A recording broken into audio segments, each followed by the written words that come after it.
नमस्कार प्रिय भक्त।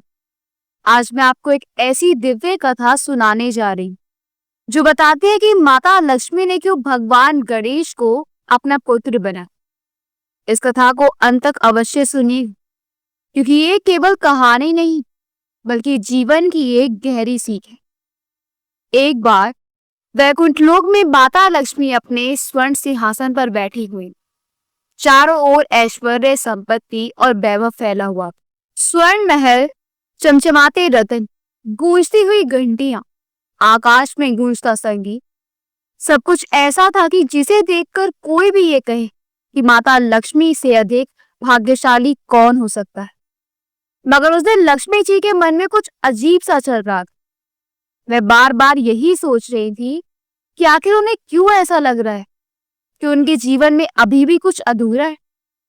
यही सोचते सोचते वह भगवान विष्णु के पास और बोली, प्रभु, संसार में मेरा जितना आदर है उतनी पूजा शायद किसी देवी की नहीं होती। लोग धन और वैभव के लिए रात दिन मेरा आह्वान करते हैं, फिर भी जाने क्यों आज मेरा मन अशांत है। ऐसा लगता है कि मेरे जीवन में अभी भी कुछ अधूरा है।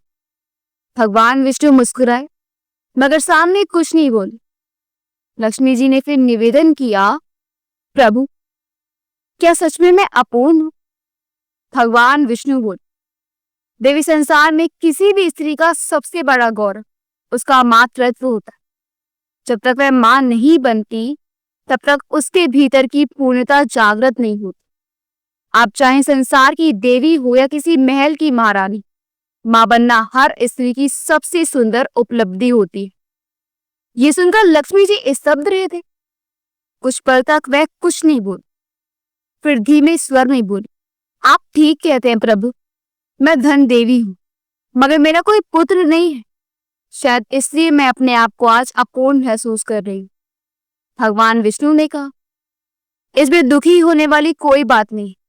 जब समय आएगा आप भी अपने पुत्र को प्राप्त करेंगे।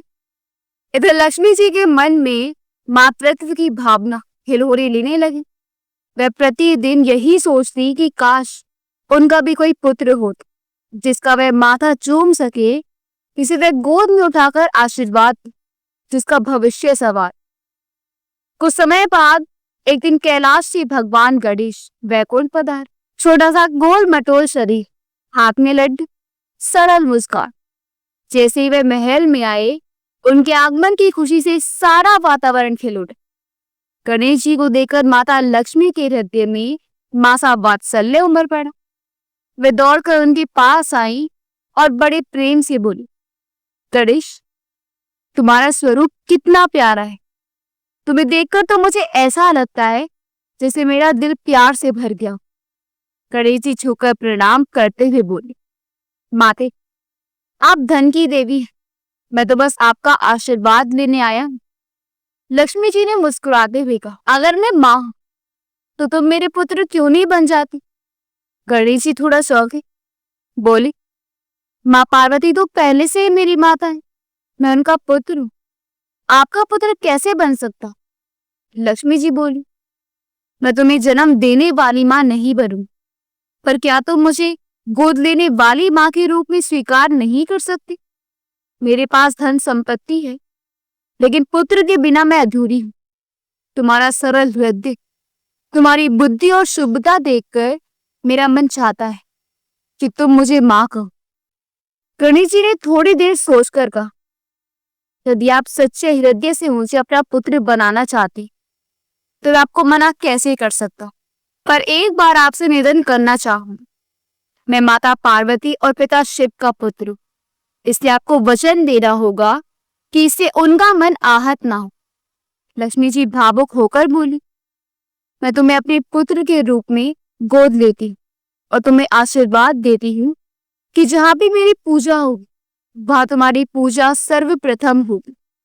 जब तक गणेश का नाम नहीं लिया जाएगा तब तक मुझे कोई प्राप्त नहीं कर पाएगा।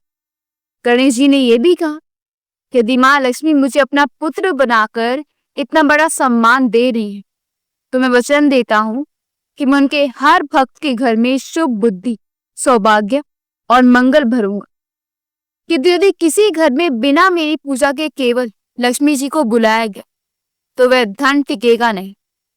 तभी से ये परंपरा प्रारंभ हुई कि देवी लक्ष्मी जी की पूजा से पहले भगवान गणेश की पूजा की जाती। दिवाली के अवसर पर, विवाह के अवसर, किसी भी नए कार्य के आरंभ में सबसे पहले गणेश जी का स्मरण किया जाता, ताकि वह सभी विघ्नों को दूर करे।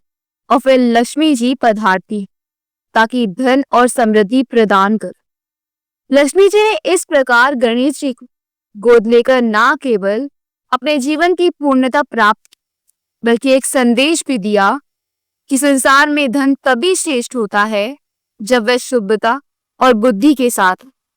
इसलिए कहते हैं जहां बुद्धि है वहां लक्ष्मी आती है, और जहां गणेश नहीं वहां लक्ष्मी भी ठहरती नहीं। कहानी समाप्त होती है इस महत्वपूर्ण सीख के साथ कि सिर्फ धन होना ही पर्याप्त नहीं है।